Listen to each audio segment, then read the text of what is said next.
Berubah atau mati. Ini 11 hukum kebangkitan dari neraka. Biar di awal tahun lo bisa jadi pria yang lebih baik.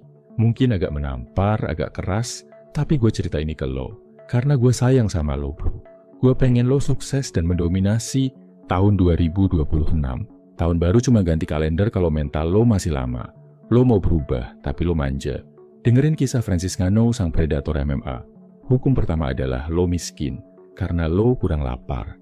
Dia menggali pasir di Kamerun demi sesuap nasi. Dia menyeberangi lautan pakai perahu karet bocor. Dia dipenjara di Spanyol karena imigran gelap. Dia jadi gelandangan di parkiran Paris. Tapi dia tidak pernah mengeluh soal nasib. Dia tinju pakai sarung tangan bekas yang bau. Lihat diri lo sekarang. Lo punya kasur empuk tapi lo malas bangun. Lo punya internet kencang tapi dipakai nonton bokep. Francis Ngannou membuktikan kalau fasilitas itu omong kosong. Rasa lapar adalah fasilitas terbaik. Tugas lo mulai besok pagi adalah buang kenyamanan lo. Tidur di lantai. Kalau perlu biar punggung lo sadar. Puasa makan enak sampai lo selesaikan tugas lo. Analogi sederhananya adalah anjing pemburu. Anjing yang kenyang tidak akan lari mengejar mangsa. Anjing yang lapar akan lari sampai jantungnya meledak. Biarkan perut dan ego lo lapar biar lo ganas. Kita pindah ke Hollywood yang penuh dosa. Lihat Robert Downey Jr. sang Iron Man. Hukum kedua adalah, masa lalu lo bukan vonis mati. Lo pikir lo udah rusak karena kecanduan. RDJ pernah dipenjara karena narkoba parah. Dia pernah bangun di kasur tetangga tanpa sadar. Asuransi film menolak dia, karena risikonya terlalu tinggi. Dia dianggap sampah oleh industri film, tapi dia tidak membusuk di sel penjara itu. Dia buang semua racun di badannya. Dia terima peran kecil dengan bayaran murah. Dia merangkak naik dari lubang tinja. Sekarang dia adalah aktor termahal di dunia. Tugas lo adalah berhenti mendefinisikan diri dari kesalahan kemarin. Tulis semua dosa masa lalu lo di kertas. Bakar kertas itu dan siram abunya ke toilet. Mulai hari ini lo adalah orang asing yang baru lahir. Analogi sederhananya adalah mobil rongsokan. Mobil hancur bisa direstorasi jadi mobil koleksi mahal. Asal lo mau ganti mesin dan cat ulang semuanya. Jangan jual murah diri lo cuma karena pernah tabrakan. Lanjut ke penjara di Amerika. Ada pria bernama Malcolm Little alias Malcolm X. Hukum ketiga adalah ganti nama, ganti takdir. Dia dulu bernama Detroit Red, seorang penjahat jalanan. Dia germo, dia perampok, dia pecandu. Masuk penjara, dia buta huruf dan kasar. Tapi di dalam sel sempit itu, dia menemukan cahaya. Dia menyalin kamus kata demi kata sampai hafal. Dia membaca perpustakaan penjara sampai matanya sakit. Dia membunuh Detroit Red dan melahirkan Malcolm X. Lo merasa bodoh dan tidak punya wawasan. Itu karena lo malas membaca. Tugas lo adalah ganti tontonan sampah dengan buku berat. Baca biografi orang hebat setiap malam. Ganti lingkaran pertemanan lo yang toksik. Jadilah intelektual yang berbahaya. Analogi sederhananya adalah ular. Ular harus ganti kulit biar bisa tumbuh besar. Prosesnya sakit dan bikin buta sementara. Tapi kalau kulit lama tidak dibuang, ular itu mati. Buang kulit lama lo yang kusam itu. Sekarang kita lihat ke atas ring tinju. Tyson Fury, sang raja Gypsy. Hukum keempat adalah, kegemukan adalah depresi yang terlihat. Dia juara dunia, tapi dia mau bunuh diri. Dia minum alkohol dan makan sampah sampai mirip babi. Beratnya naik jadi 200 kg. Dia hampir menabrakkan Ferrari ke tembok jembatan. Tapi dia ingat anak-anaknya. Dia tidak pergi ke psikiater, dia pergi lari pagi. Dia lari, walau napasnya mau putus. Dia turunkan berat badan 60 kilo. Dia kembali jadi juara dunia yang tak terkalahkan. Lo merasa sedih dan tidak berguna. Coba cek perut lo yang buncit itu. Lemak di badan lo adalah sarang hormon sedih. Tugas lo adalah beli sepatu lari sekarang. Lari setiap pagi sebelum matahari terbit. Angkat besi sampai otot lo sakit. Keringat adalah obat antidepresi paling ampuh. Analogi sederhananya adalah mesin tempur. Tang baja. Kalau karatan dan bensinnya kotor, nggak bisa nembak. Bersihkan mesin lo, biar lo bisa perang lagi. Kita terbang ke sirkuit Formula 1. Niki Lauda pembalap yang wajahnya terbakar. Hukum kelima adalah rasa sakit cuma informasi. Mobilnya meledak di sirkuit Nürburgring. Wajahnya hangus, telinganya hilang, paru-parunya rusak. Pendeta sudah membacakan doa kematian buat dia. Tapi Niki Lauda menolak mati. 40 hari kemudian, dia kembali balapan. Dia pakai helm di atas luka bakar yang masih berdarah. Darah menetes ke matanya saat dia nyetir. Tapi dia tetap injak gas. Lo baru diputusin pacar aja udah mau mati. Lo baru ditolak kerja udah nyerah. Niki Lauda menampar kelemahan lo itu. Tugas lo adalah cari hal yang lo takutkan. Lakukan hal itu walau tangan lo gemetar. Jangan tunggu sembuh baru berjuang. Berjuanglah sambil menyembuhkan diri. Analogi sederhananya adalah pedang yang ditempa. Besi harus dibakar merah dan dipukul keras. Baru dia bisa jadi tajam dan kuat. Luka bakar kehidupan bikin lo jadi baja murni. Masuk ke pabrik di Inggris. Jamie Vardy, pemain bola yang terlambat, sukses. Hukum keenam adalah tidak ada kata terlambat. Di umur 20-an dia masih buruh pabrik. Dia bikin alat medis seharian. Malamnya dia main bola di liga kampung. Dia minum Red Bull dan makan pizza sebelum main. Orang bilang dia sudah tua buat jadi pro. Tapi dia terus lari mengejar bola. Di umur hampir 30, dia juara Liga Inggris. Dia pecahkan rekor gol mengalahkan bintang mahal. Lo merasa umur lo udah habis. Lo merasa udah telat buat sukses. Itu alasan pengecut. Tugas lo adalah kerja 2 kali lebih keras dari yang muda. Saat mereka tidur lo latihan. Saat mereka pesta lo asah skill lo. Analogi sederhananya adalah bambu Cina. 5 tahun dia tidak tumbuh ke atas, tapi akarnya tumbuh ke bawah sangat dalam. Tahun ke-6 dia menjulang tinggi mengalahkan pohon lain. Masa lalu lo adalah fase penguatan akar. Lihat orang tua yang jualan panggangan. George Foreman petinju yang jadi pebisnis. Hukum ke-7 adalah ubah amarah jadi senyuman. Dulu dia petinju paling dibenci karena sombong. Dia kalah dari Muhammad Ali dan pensiun. Dia bangkrut dan marah pada dunia. Tapi dia sadar marah tidak bikin kaya. Dia berubah jadi pendeta yang ramah. Dia kembali tinju di umur 45. Dia jadi juara dunia tertua. Dengan senyum di wajahnya. Lalu dia jual panggangan daging dan untung triliunan. Lo miskin karena lo memelihara dendam. Lo sinis sama orang kaya. Tugas lo adalah buang muka masam lo. Belajar jualan dengan ramah. Sapa orang dengan tulus. Rezeki masuk lewat pintu keramahan, bukan pintu amarah. Analogi sederhananya adalah toko. Toko yang penjaganya galak, pasti sepi pembeli. Toko yang ramah, pasti antriannya panjang. Jadilah toko yang menyenangkan. Pergi ke hutan liar bersama Bear Grylls. Hukum ke-8 adalah tulang patah, bukan alasan berhenti. Dia anggota pasukan khusus. Parasutnya gagal mengembang saat latihan. Tulang punggungnya patah di 3 tempat. Dokter bilang dia mungkin lumpuh seumur hidup. Mimpinya mendaki Everest hancur. Tapi 18 bulan, kemudian dia di puncak Everest. Dia mendaki dengan punggung yang baru sembuh. Lo sakit flu sedikit izin kerja. Lo capek sedikit berhenti berusaha. Bear Grylls mengajarkan adaptasi total. Tugas lo adalah jangan manjakan tubuh lo. Kalau kaki sakit pakai tangan. Kalau tangan sakit pakai otak. Jangan berhenti bergerak menuju puncak. Analogi sederhananya adalah air sungai. Kalau ada batu besar, air tidak berhenti. Air mencari celah di samping atau meluap di atasnya. Jadilah air yang tak terbendung. Lihat komedian yang bikin lo ketawa. Steve Harvey yang dulu gelandangan. Hukum ke-9 adalah komedi lahir dari tragedi. Sebelum terkenal, dia tinggal di mobilnya 3 tahun. Dia mandi di pom bensin atau kolam renang umum.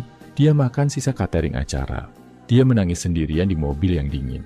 Tapi dia tetap naik panggung buat melucu. Dia mengubah penderitaannya jadi materi stand up. Sekarang dia punya jas mahal dan acara TV sendiri. Lo merasa hidup lo paling menderita. Gunakan penderitaan itu buat berkarya.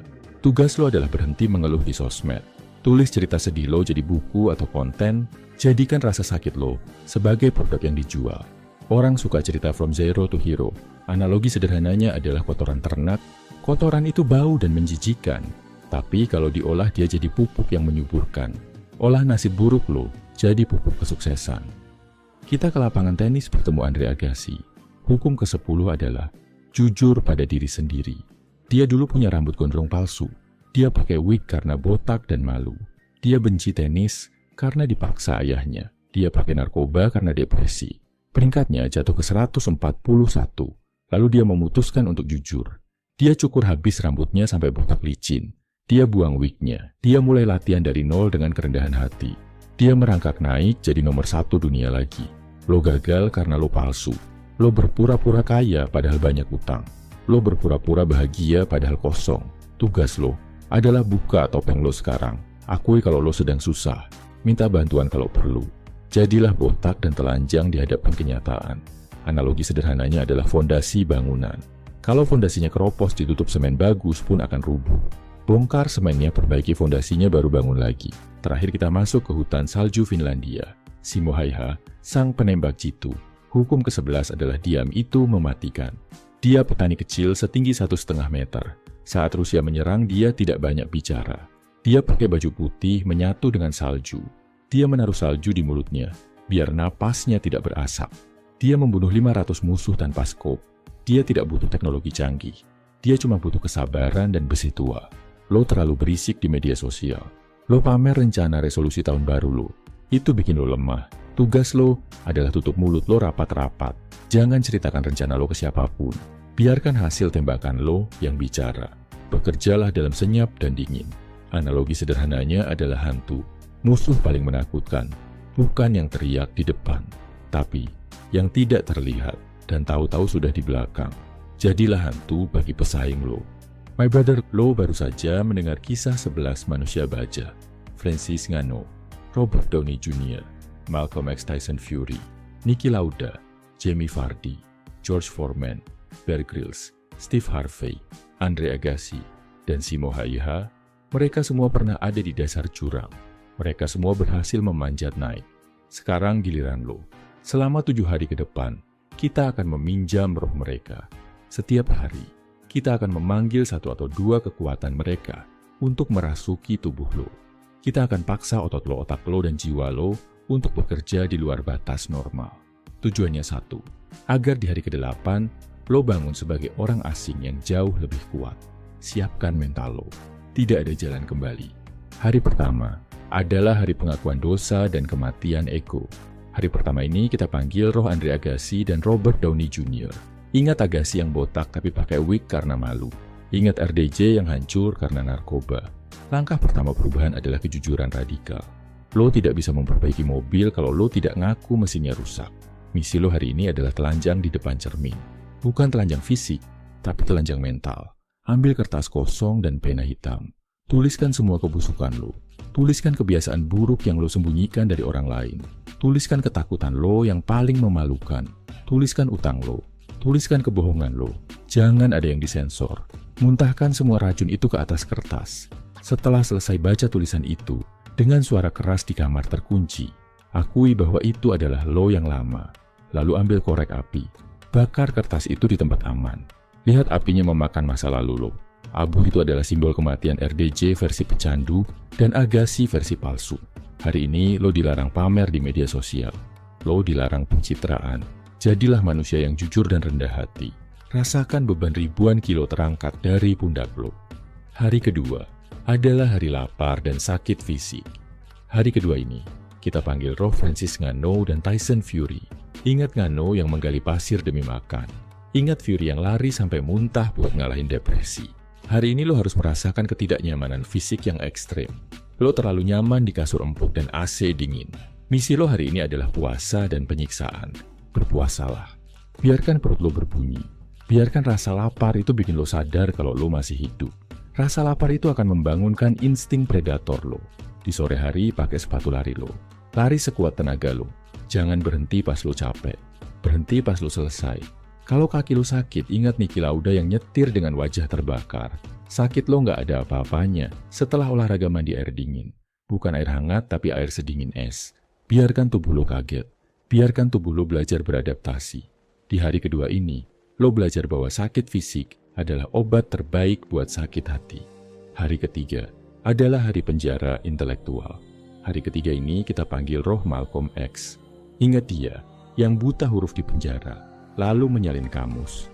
Dia merubah dirinya dari preman jadi pemimpin lewat buku. Hari ini kamar lo adalah sel penjara lo. Misi lo hari ini adalah detoksifikasi dopamin. Hapus TikTok, hapus Instagram, hapus game. Matikan notifikasi HP lo seharian. Dunia tidak akan kiamat kalau lo tidak balas chat. Ambil satu buku berat yang selama ini lo tunda bacanya. Buku bisnis, buku biografi, atau buku filsafat. Duduk diam dan baca minimal 50 halaman. Kalau lo bosan, lawan rasa bosan itu. Kalau lo ngantuk, cuci muka dan baca lagi. Otak lo sudah tumpul karena konten pendek. Hari ini kita asah otak itu pakai batu asah literasi. Setiap kali lo nemu kata yang lo nggak tahu, artinya cari di kamus. Setiap kali lo nemu ide bagus, catat di buku harian. Jadilah spons yang menyerap ilmu. Sadarilah betapa bodohnya lo selama ini. Dan sadarilah betapa luasnya dunia ilmu pengetahuan. Malam ini lo tidur dengan otak yang lebih berat isinya. Hari keempat adalah hari hantu yang bekerja. Hari keempat ini kita panggil roh si Mohaija dan Jami Vardi. Ingat si Mohaija yang membunuh musuh dalam diam. Ingat Vardi yang kerja di pabrik sambil ngejar mimpi jadi pemain bola. Hari ini adalah hari kerja keras dalam senyap. Lo sering koar-koar soal rencana lo, tapi nol aksi. Misi lo hari ini adalah mode hantu atau ghost mode.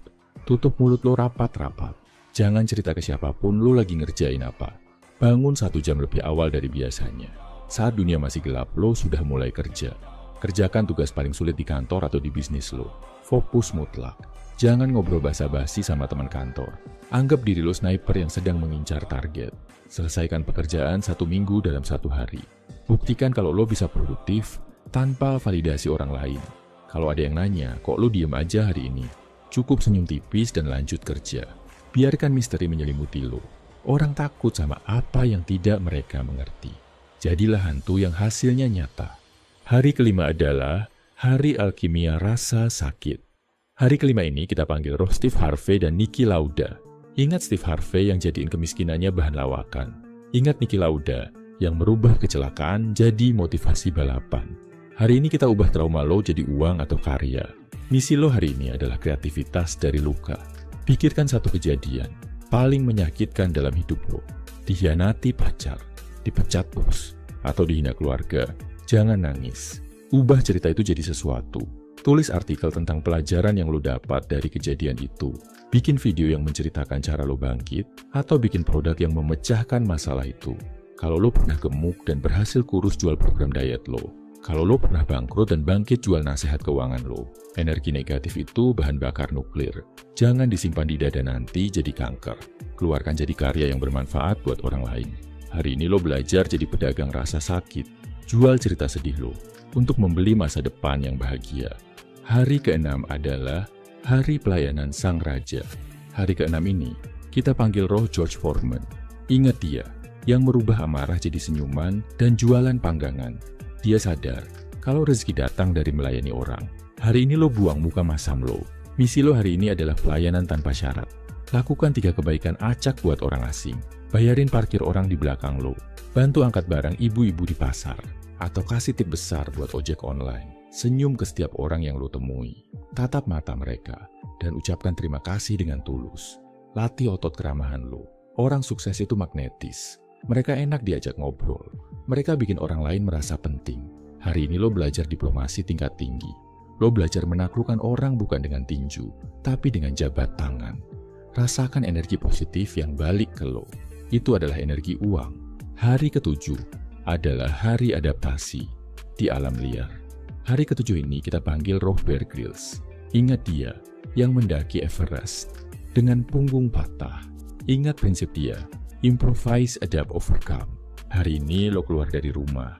Misi lo hari ini adalah solo adventure. Pergi ke tempat yang belum pernah lo datangi sendirian. Jalan kaki keliling kota yang asing. Tinggalkan kenyamanan lo. Hadapi situasi yang tidak terduga. Kalau hujan, jangan berteduh nikmati hujannya. Kalau nyasar, jangan panik, gunakan insting lo. Sadari bahwa lo kecil di hadapan alam. Tapi sadari juga bahwa lo tangguh. Di tengah perjalanan itu, lakukan kontemplasi. Review 6 hari ke belakang. Rasakan perbedaannya. Badan lo lebih enteng karena puasa dan olahraga. Otak lo lebih tajam karena baca buku. Hati lo lebih tenang karena sudah bakar masa lalu. Dompet lo mungkin belum penuh, tapi mental lo sudah mental miliarder. My brother, 7 hari ini bukan akhir. Ini adalah tombol reset. Lo baru saja install ulang sistem operasi di otak lo. Virus-virus lama sudah hilang. Sekarang lo punya software baru. Software Nano yang lapar. Software Malcolm X yang cerdas. Software si Mohaija yang fokus. Di detik-detik terakhir tahun 2025 ini, gua mau kirim doa dari lubuk hati gua yang paling dalam buat lo. Gua tahu tahun ini berat. Gua tahu banyak malam di mana lo merasa sendirian, bingung, dan pengen nyerah. Gua tahu ada luka yang lo sembunyikan di balik senyum lo. Tapi lihat diri lo sekarang. Lo masih berdiri. Lo masih bernapas. Lo masih mengepal tangan. Itu bukti kalau Tuhan belum selesai sama lo. Ya Tuhan, di tahun 2026 nanti, tolong angkat derajat saudara gua ini. Ganti setiap tetes air matanya di tahun lalu dengan mata air rezeki yang deras dan berkah. Ganti setiap rasa sepinya dengan kehadiran orang-orang tulus yang mencintainya tanpa syarat. Kuatkan bahunya, bukan biar bebannya hilang, tapi biar dia mampu memikul gunung kesuksesan yang sudah engkau siapkan. Jauhkan dia dari rasa ragu dan rasa takut. My brother, gue berdoa, semoga 2026 adalah tahun di mana lo berhenti sekadar bermimpi dan mulai hidup di dalam mimpi lo. Semoga 2026 jadi tahun pembalasan yang manis. Tahun di mana lo membungkam semua orang yang pernah meremehkan lo dengan hasil nyata. Semoga rekening lo penuh. Semoga fisik lo sehat dan kuat. Dan yang paling penting, semoga hati lo tenang dan damai. Jatah gagal, lo udah habis di 2025. Sekarang giliran lo ambil jatah menang lo. Panggung 2026 sudah siap dan lampu sorot mengarah ke lo. Naiklah ke sana dan jadilah pemenang. Gue percaya sama lo, lebih dari lo percaya sama diri lo sendiri. Gue bangga bisa nemenin lo berjuang sampai titik ini. Selamat menyambut tahun kejayaan lo. Salam My Value Man, semangat bro.